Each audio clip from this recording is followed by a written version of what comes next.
NBA TV.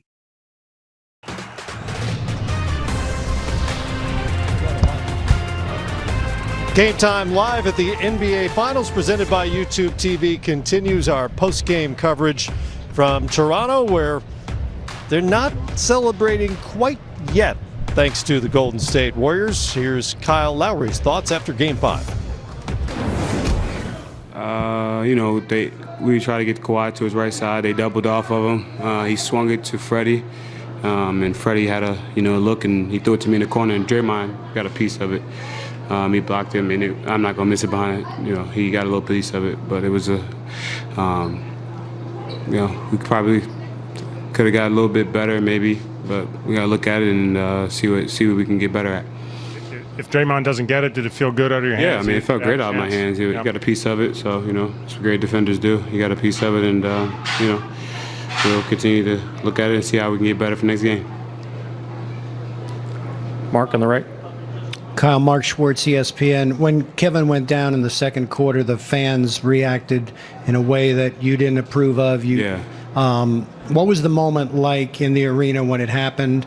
How did it affect emotionally the rest of the game from that point? Well, I think, I don't think the fans knew the, significance of the injury. They kind of just seen him went down. And, in this league, we're all brothers. At the end of the day, we're all brothers, and it's a small brotherhood. And, you never want to see a competitor like him go down. And you don't know what the circumstances are. And, for me, it was just, listen, we don't want anything to ever happen like that. We don't know what's, with this or that. So, I just kind of, we don't want that type of stuff. And, it didn't change much emotionally. It was just after he went down, and, we got on and, finished the game. Tonight's big time play of the night is brought to you by DXL, built to fit, built XL. It's that final Warriors defensive possession. Great possession here, Kawhi Leonard at the top, and I love Andre Iguodala just leaves his man and goes to double team on the drive. Great help there by Iguodala. And look down below, Draymond Green, two people. He's guarding Gasol and Lowry. Poor spacing offensively for the Raptors. And as the ball spins out, Gasol, he could have just opened up right there. Isaiah had a layup. He sets the screen the wrong way, and Draymond makes that great contest and block shot. Great defensive execution, poor execution for Toronto. And as Klay Thompson talked about, it's about making those plays down the stretch in the moment, and Golden State made the right play.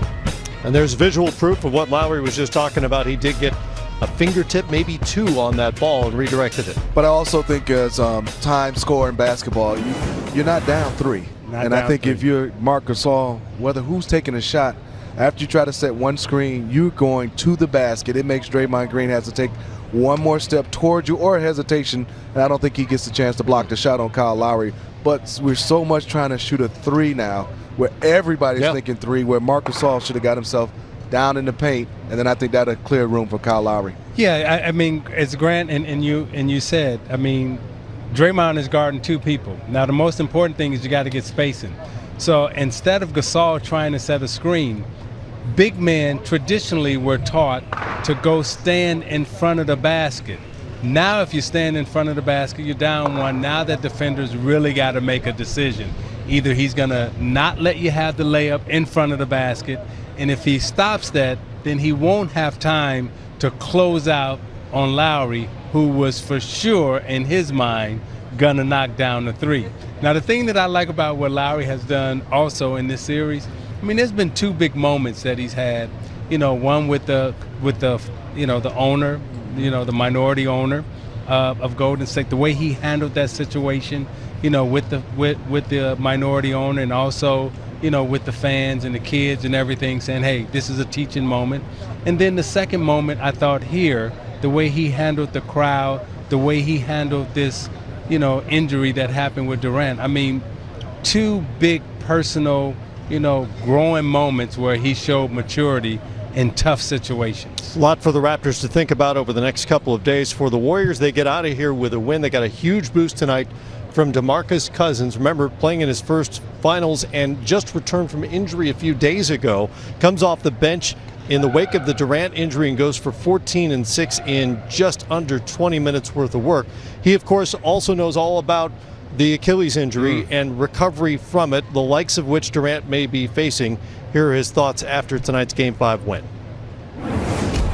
Just a lot of things that transpired over the past couple of days, and I've just used it as motivation, so leave it at that. The grit that this team showed to persevere on the road and get this one despite everything coming down. What about it? Can you touch on the grit that this team has? Team full of heart. Simple as that. The fighters, it's our DNA, and we're going to go down fighting. Period. Bob Myers was crying on the podium as he talked about KD.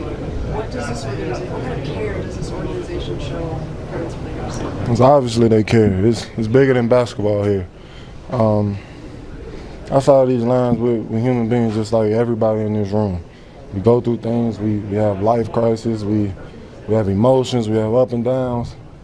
It's just when we get in between those lines, we have to zone out all of that and become these superstar athletes.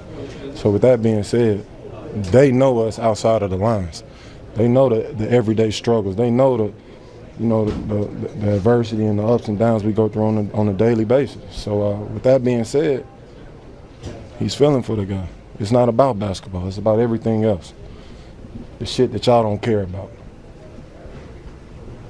What do you think about the people who question KD's heart and how long it was taking him to return? Fuck them. Fuck them.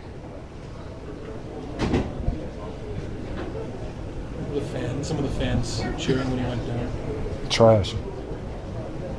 So trash. But like I said, we only idolize as superstar athletes, not human beings. It's always about what we can do between those lines. That's it. That's all that ever matters. Emotions running high. Defiant DeMarcus Cousins there answering questions about Kevin Durant and about the win tonight. Smitty.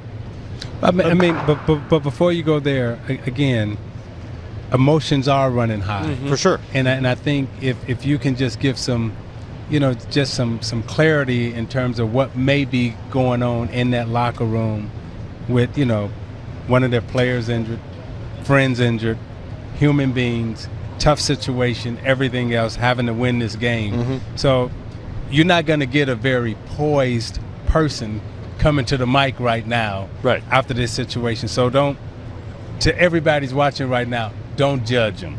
There's a lot going on right now. It's a lot going on. To add, Isaiah, we're speculating.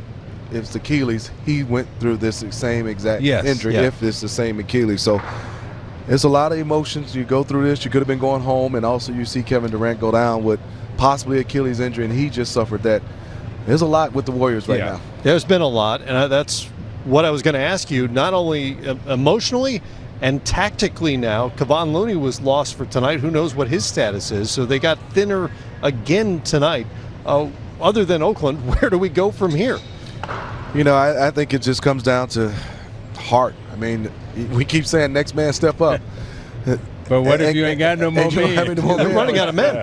But I will say Quinn Cook and all those guys, the numbers are not great, Grant Hill, from all the things they've done, but they've stepped up in big moments for the Golden State Warriors. They really have. And Smith, I'll just say for both teams, I thought after game 2, I thought Golden State had the momentum, and then Toronto went out there, and obviously Clay was hurt in game 3, had a great game 4. And then all of a sudden, Golden State kind of brings it back, and they come here and have a great win. I don't know what's going to happen again. I think it's going to come down to, as you said, what team has more heart, more desire. Can Toronto bounce back from this disappointment? Everyone here, we've been here for the last couple of days. Everyone was sort of expecting, assuming it was going to happen tonight. And how does that locker room, how do they respond? How do they bounce back? Do they have the grit and toughness, which I think they do? Should be an interesting Game 6. You get the last word. I think Toronto wins Game 6. Again, no Durant, and then you have other. You got Looney hurt, but even if Looney's not hurt, with no Durant, I think Toronto is the better basketball team. Now with Durant, what we saw, Golden State is the best team, but with no Durant, I'm looking at Toronto to close it out Game 6 in Golden State. I think it's remarkable what Golden State was able to do tonight, withstanding that blow, the emotions and the just the reality of him not being on the floor. He just changes the spacing. Everything is different when Durant is out here, and obviously he's not going to be available. Well, as a basketball fan, I want to see Game 7. Sure, absolutely. That would be great. That would be great. Love to be back here I just for want Game to see 7. Game 7 now.